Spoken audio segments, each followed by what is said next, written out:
সুপ্রিয় শিক্ষার্থী, সবাইকে শুভেচ্ছা ও স্বাগত। আজকের আমাদের অনলাইন ক্লাসের ন্যারেশনের 3 নম্বর পিরিয়ড নিয়ে আমরা আলোচনা করব। 3 নম্বর পিরিয়ডে আমরা আজকে বিষয় নির্ধারণ করেছি অপারেটিভ সেন্টেন্স। সর্বদা আমাদের জানতে হবে অপারেটিভ সেন্টেন্স কাকে বলে। তো অপারেটিভ সেন্টেন্স হলো যে সেন্টেন্স দ্বারা ইচ্ছা বা প্রার্থনা বোঝায়।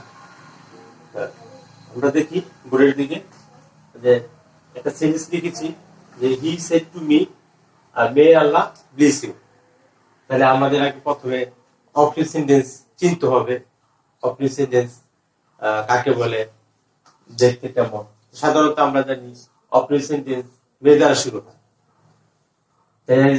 দেখো এখানে মে আছে, মে আল্লাহ ব্লেস ইউ, এটা একটি অপারেটিভ সেন্টেন্স। আমরা অপারেটিভ সেন্টেন্সটাকে ন্যারেশনে কিভাবে করব, আমরা সেট টু জায়গায় কি লিখব, সেট টু জায়গায় আমরা লিখব প্রে। তাহলে আমরা এখানে একটা রুলস লিখতে পারি যে সেট বা কি হলো সেট টু থাকলে আমরা কি লিখতে পারি, প্রে লিখতে পারি বা উইশ লিখতে পারি, উইশ লিখতে পারি। আর কমার জায়গায় কি লিখতে পারি, দ্যাট লিখতে পারি। এইভাবে আমরা অপারেটিভ সেন্টেন্সটা করব। তাহলে আমরা সেট টু জায়গায় কি লিখবো, আমরা প্রেট লিখলাম, ই প্রেট, কমার জায়গায় কি লিখবো, দ্যাট। আমরা জানি অপারেটিভ সেন্টেন্সের যে অবজেক্ট, এই অবজেক্ট লিখতে হয় না, কমার জায়গায় দ্যাট। আগে সাবজেক্ট লিখতে হবে, সাবজেক্ট কি আছে, আল্লাহ। আমরা আল্লাহ লিখবো। মে থাকলে কি হয়, মাইট হয়, মাইট। পরে ভাগ যেটা আছে সেটা লিখতে হবে গিস। আর সেকেন্ড পারসন অবজেক্ট, অবজেক্ট এখানে মি আছে, এটা এখানে মি লিখবো। এই তো হয়ে গেল আমাদের অপারেটিভ সেন্টেন্স ন্যারেশন।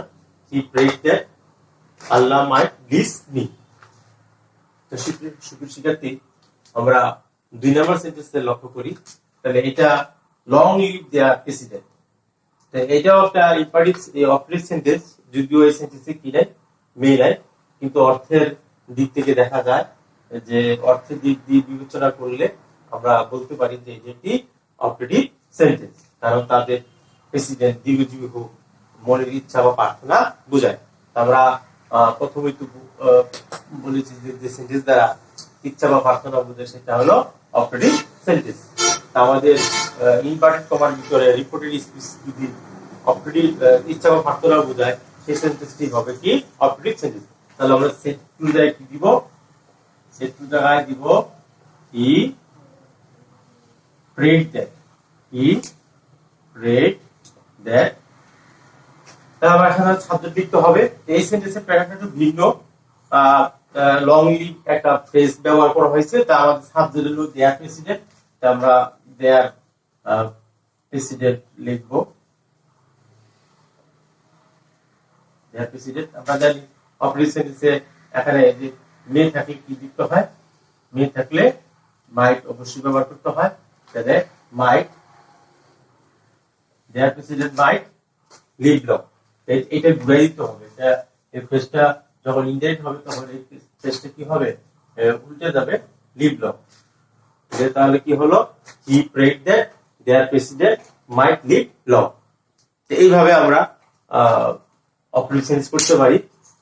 সুপ্রিয় শিক্ষার্থী, লক্ষ্য করো, যদি এই সেন্টেন্স একটু ব্যতিক্রম ছিল, লং লিভ দেয়ার প্রেসিডেন্ট, এখানে একটু বুঝতে সমস্যা হইতে পারে। এই জন্য আমাদের একটু স্টাডি করতে হবে, সেন্টেন্স একটু ভিন্ন ভাবে আসতে পারে। আমরা এগুলো প্রচুর প্র্যাকটিস এবং প্র্যাকটিসের দ্বারা এগুলো আমরা সমাধান করব এবং জানবো। আমাদের জ্ঞানের পরিধিও বাড়াইতে হবে। সেন্টেন্স সবসময় একরকম থাকবে না, বিভিন্ন ভাবে ঘুরিয়ে আসবে। এখানে ইনডাইরেক্ট, ডাইরেক্ট আছে লং লিভ, এটা চেঞ্জ হয়ে গেল কি লিভ লং। এটা আমাদের জানতে হবে, এটা আমাদের জানতে হবে। তো এই সেন্টেন্স আরেকটা বিষয় ছিল যে এই সেন্টেন্সে কি ছিল না, মে ছিল না। তো আমরা কি লিখেছি, মাইট লিখেছি। আমরা তো বলছি যে এই অপারেটিভ সেন্টেন্সে ইনডাইরেক্ট করার সময় মাইটটা মে থাকলে মাইট লিখবো, যদিও এই সেন্টেন্সে কি ছিল না, মে ছিল না, কিন্তু নিয়মের খাতিরে আমাদের কি করতে হলো, মাইট ব্যবহার করতে হলো। তো এইভাবে আমরা অবলিক সেন্টেন্স চেঞ্জ করব। তো সুপ্রিয় শিক্ষার্থী, আবার আমি একটু বলছি, আমরা উপরের প্রথম যে সেন্টেন্সটা আছে অপারেটিভ সেন্টেন্স, সেই অপারেটিভ সেন্টেন্সের অর্থ হলো ইচ্ছা বা প্রার্থনা। আমাকে ন্যারেশন করার সময় জানতে হবে যে অপারেটিভ সেন্টেন্স কাকে বলে, আমি অপারেটিভ সেন্টেন্স চিনি কিনা।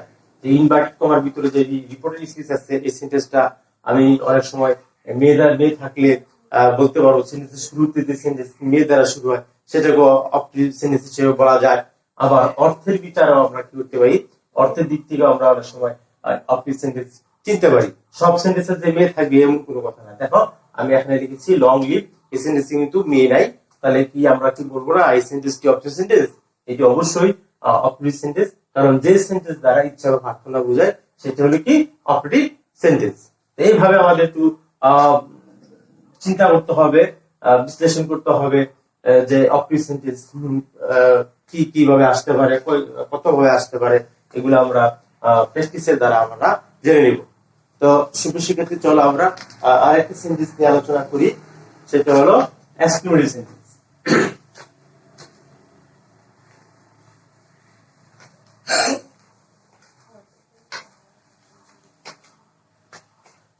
আমরা জানি এক্সক্লেমেটরি সেন্টেন্স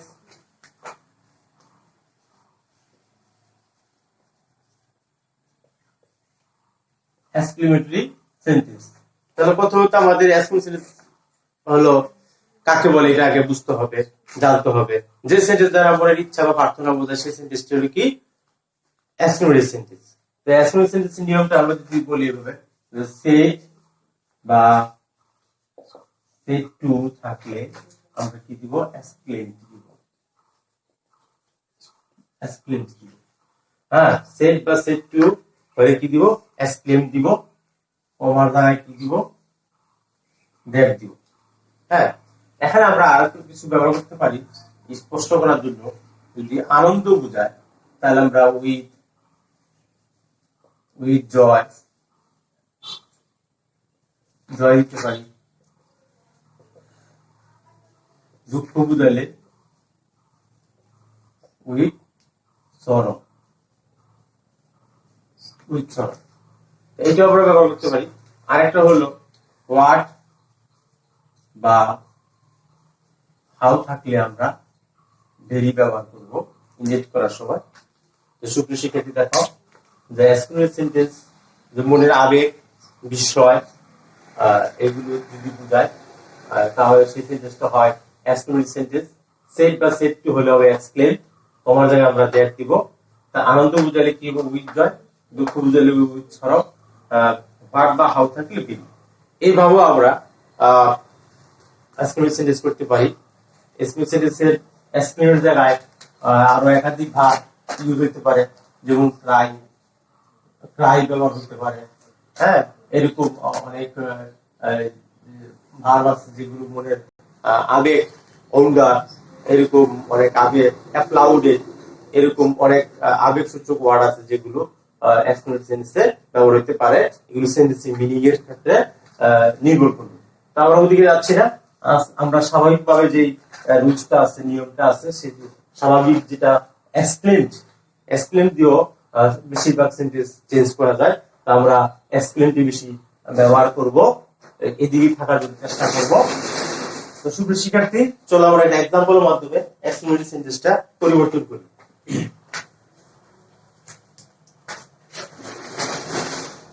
তাহলে আমি যদি বলি এখানে ডাইরেক্ট হি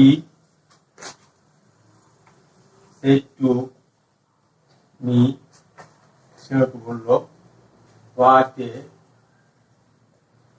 nice bird